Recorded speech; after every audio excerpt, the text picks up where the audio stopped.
Hello, Green Bay SLPs. We hope that you are doing well and have adjusted back from your break. This week we are moving into Module 3, and today we're going to be talking about an early childhood criterion reference tool, and that is the Teaching Strategies Gold. So what to expect in this module. First, we'll go over the Teaching Strategies Gold, just talk a little bit more in detail about it, and then we will connect it to the Wisconsin Model Early Learning Standards and talk about the value that this tool in conjunction with those standards can add throughout your evaluation process. So the Teaching Strategies Gold, or the TSG, can provide a variety of information, and it has a couple different purposes. So it can be considered a formative assessment, so it focuses on that learning process, and it's a tool that we can use to get some feedback and adjust our teaching and learning to support our students. It is considered a developmental tool, so it includes progressions of growth and development as well as learning and describes a sequence of stages that children generally are expected to demonstrate at a given age or grade level. Now, we know not all students follow this developmental pattern when they go through different stages. However, most students do, but just something to keep in mind that there is variation in development, and that's okay. It can give us information related to the whole child, give us that bigger picture, and then we can also connect it to those early childhood standards, which we'll do a little bit later in this module. It can be considered an authentic assessment, so it helps us observe a child as they progress through different developmental stages and get information about everyday instructional activities, routines, and more functional environments, so we can get a better look at that functional performance that a child has in a variety of environments.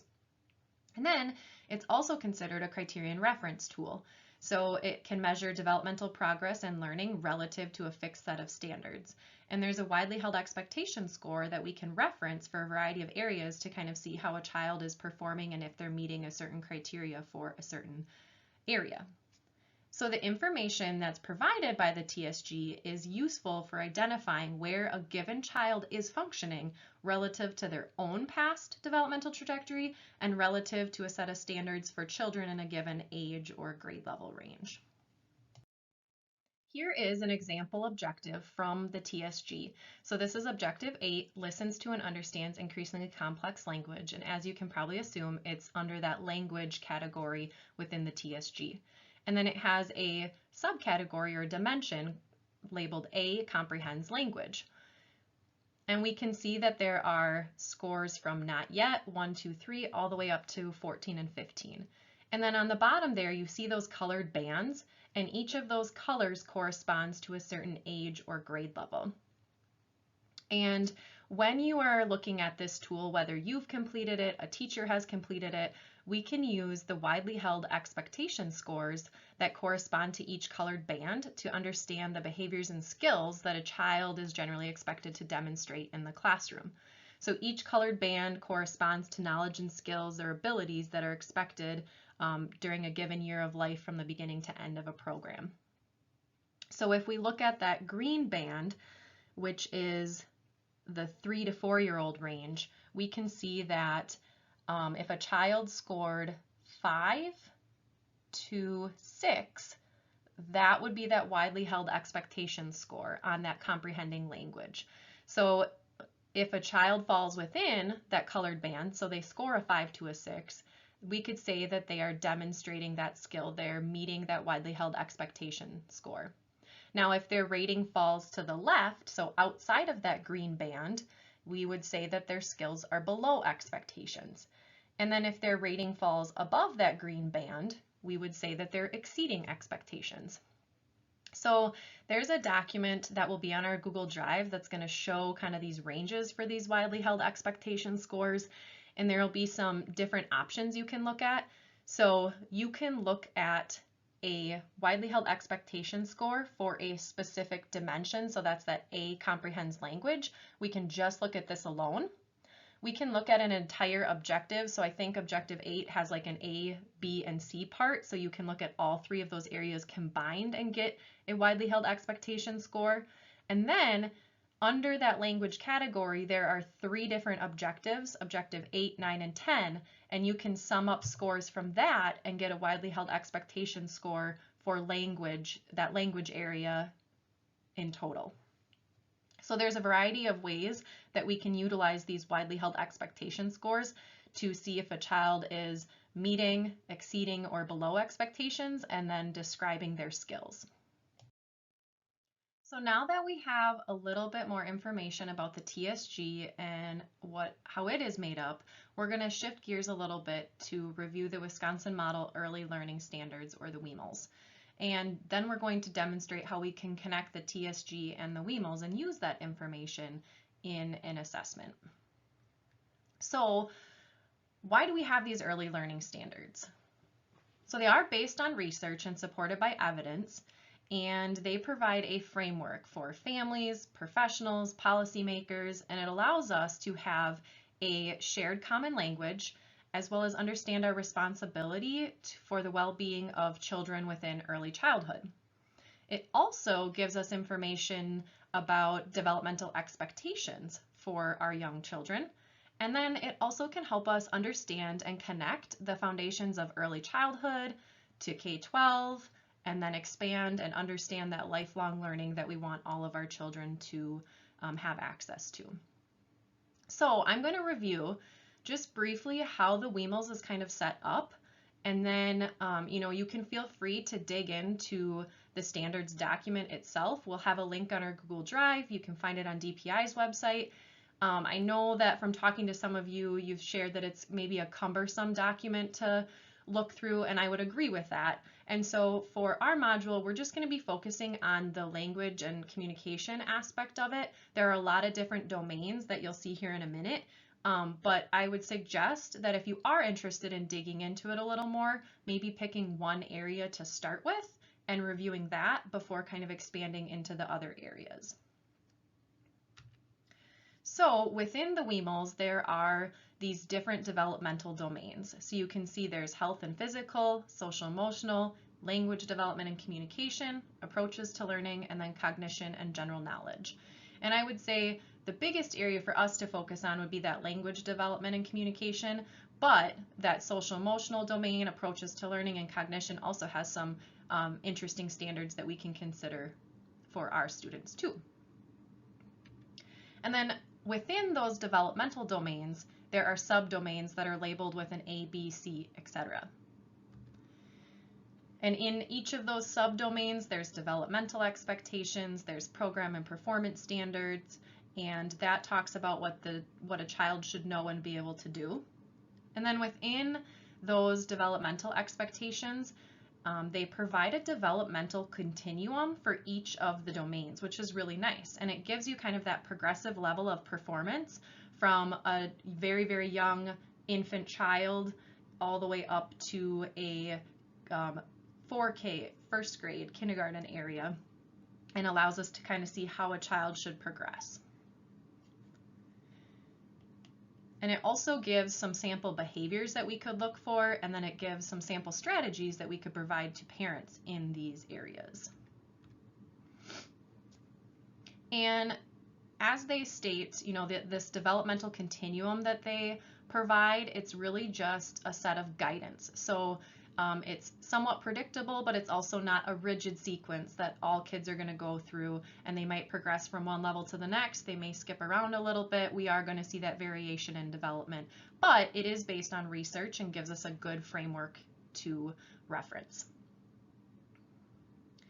And then within the WEMLs, that provides that framework, that guidance, and then districts get to make local decisions about their own learning expectations, their curriculum, and their assessment tools. But we're all kind of referencing those early learning standards and then choosing individual curriculums and assessment tools that we want to use to kind of show this growth towards these common standards. As I said before, there are those developmental domains, and the one that we're going to focus on is language development and communication. And then under that domain, there are 3 subdomains, so listening and understanding, speaking and communicating, and early literacy. So this domain refers to children developing the ability to understand and convey meaning through language. By referencing this domain, it gives us a guide and a resource for creating quality early learning opportunities. And then it gives us some common language across settings and programs for our young children and our families. And it can be a good source of information to see some sample behaviors, looking at that developmental continuum, what should we kind of expect at this age, and it gives some sample strategies that we could provide to parents to kind of guide their interactions in a positive way. It's also a useful tool to kind of support those collaborative conversations across different professionals and with families, so we can understand maybe where a child is at, we can see what they're struggling with, and then we can use that within our assessment to really understand this child and their development. So this is an example of a subdomain from the language and communication development. So subdomain A, listening and understanding, you can see that there's that developmental expectation on the left. So they'll convey and interpret meaning through listening and understanding. And then they have that performance standard there to the right. And that gives us kind of a little bit more specific. So we want them to derive meaning through listening, listen and respond to communication, and follow directions. And you can see that these are a little bit more general, maybe a little more vague. And so when I scroll to the next slide and you get to see that developmental continuum, you'll see how it gets a little bit more specific for different age levels. This is that developmental continuum that gives us a little bit more information. So if you look at the top, it reiterates that performance standard, so deriving meaning through listening to communicate. And then if we look on the left-hand side of that chart there, we have that developmental continuum. So at the top, it starts at what we would expect from a very, very young child, so those first few months of life. And then as you move down that developmental continuum, that would be what we expect as the child gets older and older. So you can see when they're a baby, we would expect them to turn towards a source of sound. And then as they move into ages 2 and 3, we want them to enjoy some short stories and rhymes, and then we want them to understand concept words and sequence of events. And then if you kind of move into the middle of that chart, you get to see some sample behaviors that we might want to observe, we might want to see, which can be really useful. And then on the very far right of that chart, we see sample strategies for adults. So this could be a good place to go if you're trying to think of something you could encourage a parent to do. Now, keep in mind that this list is not, definitive, it's not exhaustive, it doesn't cover everything. It is just meant to kind of be a guide, a framework, and there can be a lot more pieces that fall into this, but this is just kind of those big picture items that are supported by research and that we really want to be thinking about. Now that we kind of have that understanding of the TSG, we understand the WEMLs a little bit more, how can we connect the two to support us during an evaluation or an IEP? I understand that this slide looks very busy, so bear with me as I talk through it.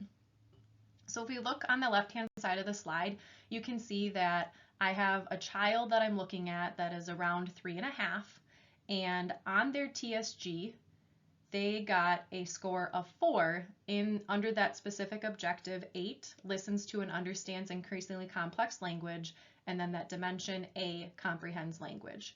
So I can look at their score and I can see that they can identify familiar people, animals, and objects when prompted. So they do require some support to do that. Okay, so that is good to know. And I know that this child is 3.5. So I am going to be referencing that green band on the bottom to figure out my widely held expectation score. And as you can see, it is a 5 to a 6. So my child scored a 4. So they're slightly below that widely held expectation score. So then I'm going to look at that 6. What would we kind of expect at this age? So they should be able to respond to specific vocabulary, simple questions and statements, and stories. Okay, and then they give a little bit more example in that column too, which is nice so that you can better understand what they're looking for. So now that I know what the TSG provides me and the score my child got, I want to connect it to the WEMLs. And if you look here in this box on the bottom left-hand side, this comes from a document from the TSG website that connects the WEMLs and the TSG together. And if you look down here, it states the domain from the WEMLs is language, development, and communication, and then it gives us that content standard, or it is a developmental expectation, listening and understanding, and then I can look down into some of those more specific areas, derive meaning through listening, responding to communication, and I can see that those WEMLs expectations relate to the TSG Objective 8, and more specifically Objective 8A. So now I want to look at what would be expected in the classroom. So I'm going to go to that WEMLs developmental continuum chart, which is this blue box here on the right.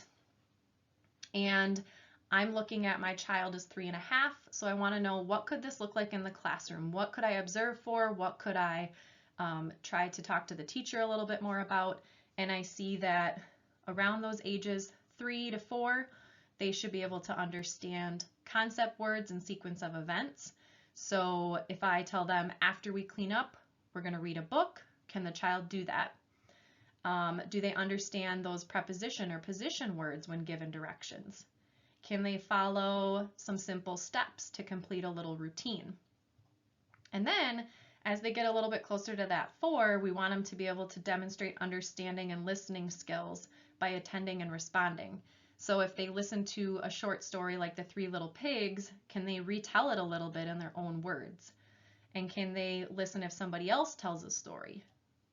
Okay, so now I know what's expected in the classroom. And then I can go back and I can look at that TSG, and I can see that that rating of 6 on the TSG does correspond with what I would expect. My child is performing a little bit below, and I'm noticing they can just identify familiar people, animals, and objects with support. So it's going to be pretty challenging for them to be able to, possibly sequence events and understand that, as well as talk about stories. So you can see that this could indicate some significant needs there. But again, it's one piece of information that you're going to reference in the bigger picture of all of your different assessments of a child. So this is how we can get some useful information from connecting the TSG and the WEMLs. Here's another example of a subdomain under that language and communication area from the WEMLs.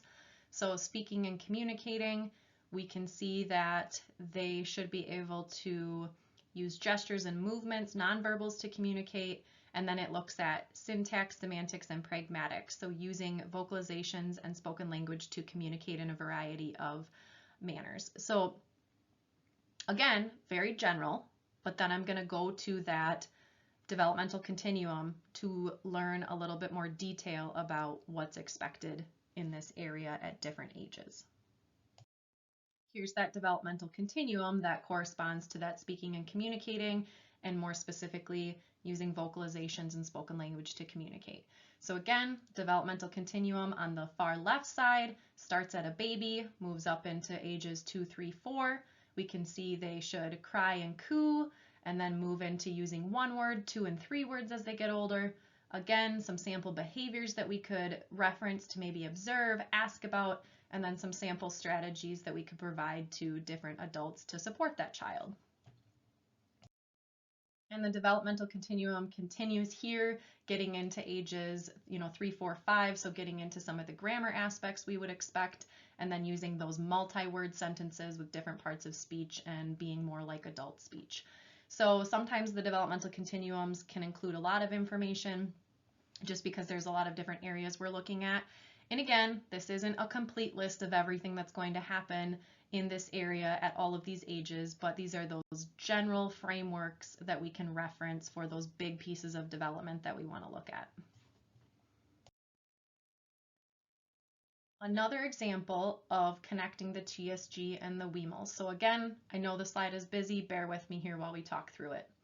So our child is age 2 years old, 10 months, and they got a TSG score of 1 under Objective 9, uses language to express thoughts and needs, and specifically C, uses conventional grammar. Okay? Now, if I'm looking at this child's age, they're 2 years old, 10 months, and so they should be under this yellow band right here. And their widely held expectation score for that typical development is 2 to 4. We can see that yellow band extends from that 2 to 4. And our child got a 1. So I am going to kind of read the expectations from a 2 and a 4 so I can get a general idea of what's expected, and then I can think about my child. So they should be using 1 to 2 word sentences or phrases, all the way up to 3 to 4 word sentences and phrases. They might omit some words, they might have some grammar errors, but they really should be using, a couple words in a sentence or moving into that stage soon. And my child's at a 1. So, based on talking to the family, we find out that they're using one word occasionally. Okay. So, that could indicate a pretty significant need there. Now that I have their TSG score and I've looked at those levels, I'm going to reference the WEMLs. And the WEMLs has, again, under that language development and communication, speaking and communicating, I know that using vocalizations and spoken language to communicate in the WEMLs corresponds to Objective 9 on the TSG, and more specifically 9C, using 1 to 2 word sentences and phrases. Okay, so I want to know a little bit more about the WEMLs. I'm going to look at this chart here on the right hand side in the blue. That's that developmental continuum from the WEMLs. And if I kind of look in the middle of that continuum, since my child is 2 years old, 10 months, I know that they should be using that 1 word all the way up to those 2 to 3 words, multiple word phrases. And then it gives some nice ideas, some sample behaviors that we could look for. So are they saying those simple 1 words? Can they name some body parts, some common objects? Are they starting to maybe ask, what questions? Can they say, me want juice or I want juice? Those are some phrases, some sample behaviors that we want to be looking for. So when I reflect on what we should be expecting from that WEMLs continuum, I'm looking back at those TSG expectations, and I think back that the family shared the child's using 1 word occasionally, otherwise, some sounds, vocalizations, but not real words. That's definitely a major concern. This child is almost 3 years old. We should be having a lot more language, and so we can be thinking this one little aspect, this one little tool provides some insight for our evaluation that we're going to then put in the bigger context of all of our other assessments. Now that we've gone through 2 case studies and we've seen how we could connect the TSG and the WEMLs, we can use those widely held expectation scores. What might this look like if we were using it as a Criterion reference tool within our evaluation report?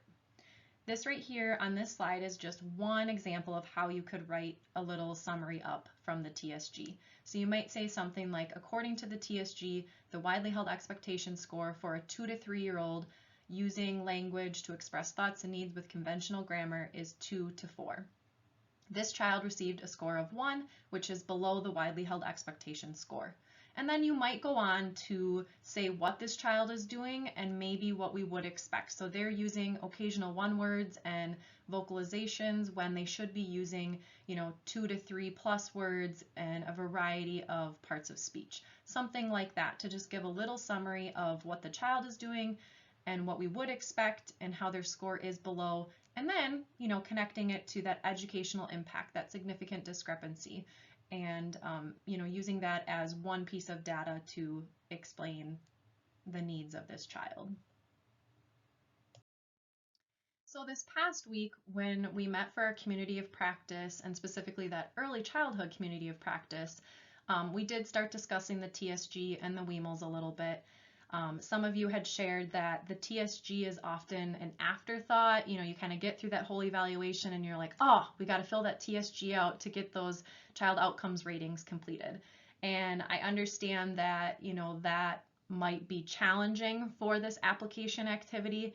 So, something to think about that came up in that community of practice is some individuals had suggested, maybe as the SLP, you could pull parts of the TSG from that those language objectives, and maybe you use them in the beginning of your evaluation as you go do a family interview, as you go do some observations. You bring that TSG with and you reference some of those ratings in that area, and you get input from the family and from a teacher, and you work on filling some of that out so that you can look at some of those widely held expectation scores and then make some of those connections to the WEMLs. Now, I know that that is a lot easier said than done. I know that sometimes practices are really ingrained within systems and things like that. And I also know from talking to some of your lead SLPs that over the past couple years, teachers, different professionals maybe have shifted somewhat away from completing the TSG with fidelity and using it consistently. So I know that presents some barriers in and of itself too. So keeping all those things in mind as you move into this application activity, we would like you to think about a student on your caseload that you're curious to learn more about, if possible, and maybe get access to their TSG rating form. So if you recently completed an eval or you're currently in an eval and you want to explore that, that's awesome. Now, I know that that's not always possible and it might not be accessible, so we are going to have some case study options on the Google Drive for you to choose from. We're going to have 2 sample TSG forms filled out in that language area for you to kind of look at, see where their scores fall, how does it compare to that widely held expectation score, and then what does that mean, and trying to connect it to the WEMLs. So whether you use a real student or you use one of the case study options, what we want you to do is look at their ratings on the TSG and figure out, what does that tell me? What does it mean? And we'll give you the age of the child so you know what color band to reference and figure out what the widely held expectation score should be. And then once you look at that child's ratings, we want you to try to connect it to maybe one subdomain of that language development and communication domain, and see, based on their TSG, based on this WEML standard, what value did this add? What did I learn about this student? And then we want you to reflect on how you might use that information if you were doing this evaluation. So we would like you to submit a Google document with just some brief notes about this activity. What did you learn? How might you use it? And then during our coaching sessions, we're going to kind of talk about this information. We'll talk about your real student or your case study student and what you learned from this. So again, just try your best. If it gets to be too time consuming, simply just look at that TSG. Just look at that rating form and what does this tell you? If you're not able to connect it to the WEMLs because it's, too cumbersome or you don't have enough time, we completely understand that. So maybe you just look at the TSG rating, and that's totally fine. So as you're working through this activity, feel free to reach out to myself, reach out to John, and we're more than happy to provide some clarification or more guidance. And if you have any questions or have difficulty accessing anything, please just let us know, and we're more than happy to support you.